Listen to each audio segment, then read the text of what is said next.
NR27, the 850R was really significant. It was a turning point for Volvo. In this video, we're going to be talking about how it came to be. We're going to explore the myth of why Volvo chose to use the station wagon for the racing. And of course, we're going to drive it and see if it's really as crazy as its reputation would have us believe.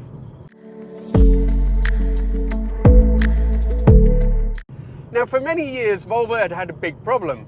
It had concentrated its whole development ethos on safety.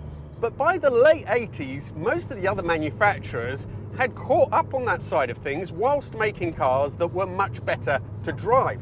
Enter the 850. This was a huge project. I think it was the biggest ever industrial project in Sweden in terms of financial terms. And it was a turning point for the company because they made a car that looked more modern. It still had a lot of straight lines, but they were more rounded. It was a more sort of forward-looking car. Not just that, but it was a car that you didn't have to make excuses for the way it drove. It came with a wonderful new 5-cylinder engine. It also had Delta Link rear suspension, which introduced a level of passive rear steer. And of course, it was the first big Volvo to be front-wheel drive. Part of the rehabilitation of Volvo included making a hot version of it. That was the T5, which had a nice stonking 225 horsepower. After that came the T5R, which had an additional 15 horsepower. And then the one I'm in, the ultimate evolution with a bigger turbo, which was just known as the R, the 850R. Now, I did some research on this last night, and I believe that Porsche were involved in the development, at least of the drivetrain and some parts of the interior.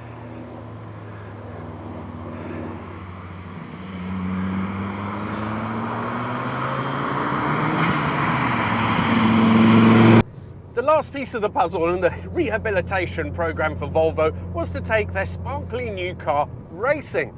Bizarre then to think that for that, they chose to use the wagon.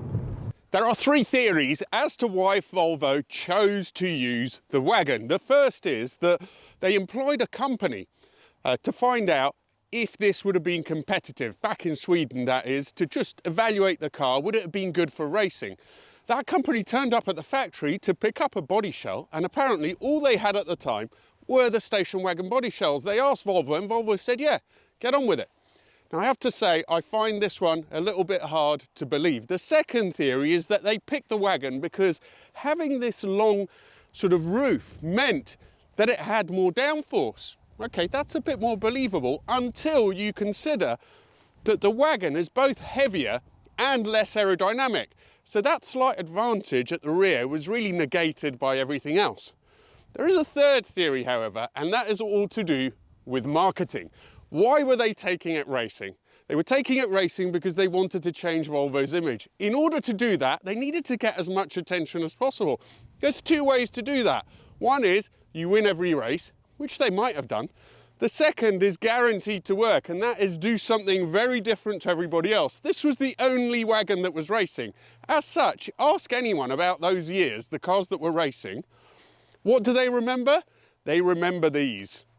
It's interesting to think that at the end of the day, this was really quite unsuccessful for racing. The best it ever did was it came 5th.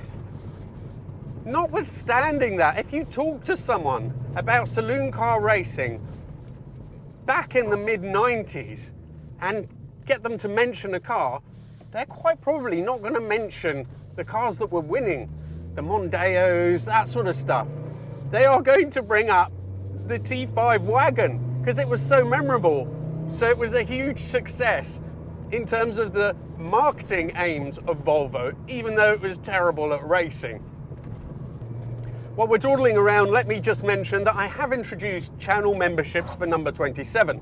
If you sign up, you get priority replies to your comments, you get to use the badges, and also there is going to be a members only live stream every month.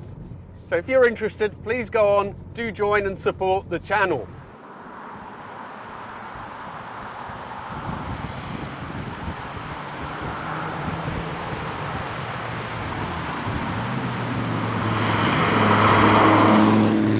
does this big monster actually drive? This car has had a couple of sympathetic mods, so the suspension has been changed, and while you're at it, you may as well sort of upgrade it. So I think it's got Bilsteins on it and lowered springs. It also has been remapped, so it does put out another 50 horsepower, and it has better AP front brakes, which I believe were a bit of a bad point on the original cars. And the first thing that strikes you is how, I'm sorry Trevor, who owns this car, and thank you so much for bringing it down by the way, but the throttle it's just horrible. It is so stiff, it's way too stiff. He noticed as well, but he was told that that's simply the way that they are. Is that true? Please say in the comments, but the throttle to me just feels so heavy, it kind of gets in the way of, you know, how this car should feel. Let's just try and ignore that throttle pedal and see how the engine itself goes.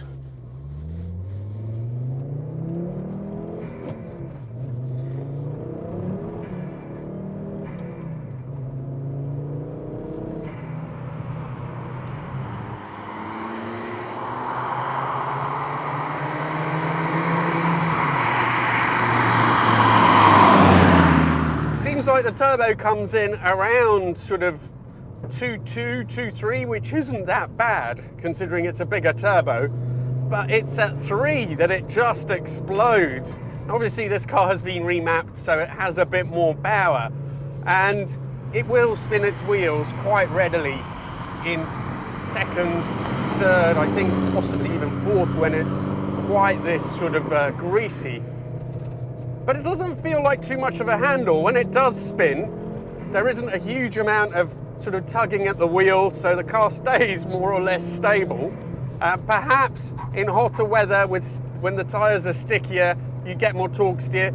It's really impressive in third and fourth, at anything above 60, where you have this really hard-edged sort of turbo torque that really pushes you forward. It is very much one of the old style turbo engines though. What about the chassis? Well, there's a few little sort of bumps and scrapes there. Trevor's just put some new tyres on there and they are now rubbing. I think he needs to adjust the suspension.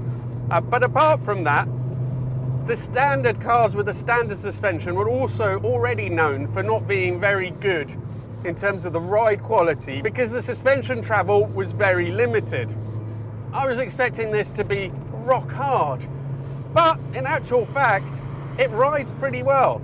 The only limiting factor is the bigger bumps because it just doesn't have the travel to cope with them. The steering is also, it's light and it's positive, but it's not totally devoid of feel, so it's quite a nice system to use. Overall, the biggest thing that you pick up from it is that throttle that maybe I'm starting to get used to a little bit. It's almost like Volvo wanted to introduce it as a sort of traction control of some kind. This does, by the way, have traction control, but we're not sure, Trevor doesn't know exactly how it works. It certainly doesn't stop the wheels spinning or the engine putting down the power. Being a manual, it would have come with a limited slip diff. It was a viscous coupling though, and it has been replaced with I think a gripper front limited slip diff, so perhaps that is helping a little bit. All the same, with 300 horsepower and the road greasy like this, it's always going to struggle to fully put down the power. I love the fact that Trevor's still left this old Nokia in here. I think it really suits the car. Interior wise, it's a Volvo, so it's really comfortable, but the dash is really quite nice. I'm not sure if this wood veneer is real, it might be, but it's all clear, everything still sort of works. You've got the upgraded sound system, and the seats, although comfortable, they do still sort of stop you from moving around too much in the corners. Gear change is quite long, but it's nice and snappy in nature.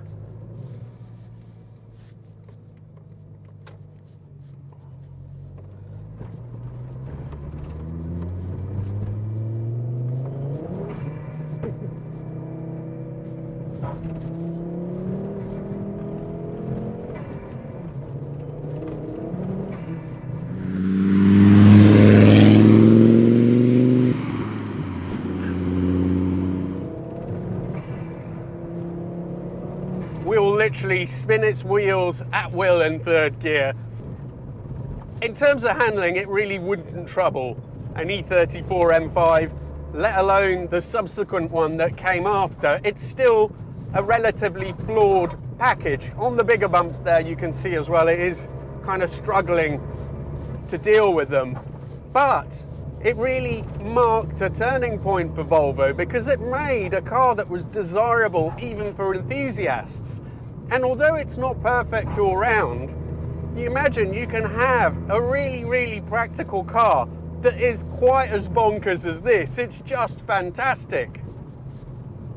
Thank you all so much for watching. If you have a car, if you want to offer one of your cars for review, then please get in touch. This is the best way.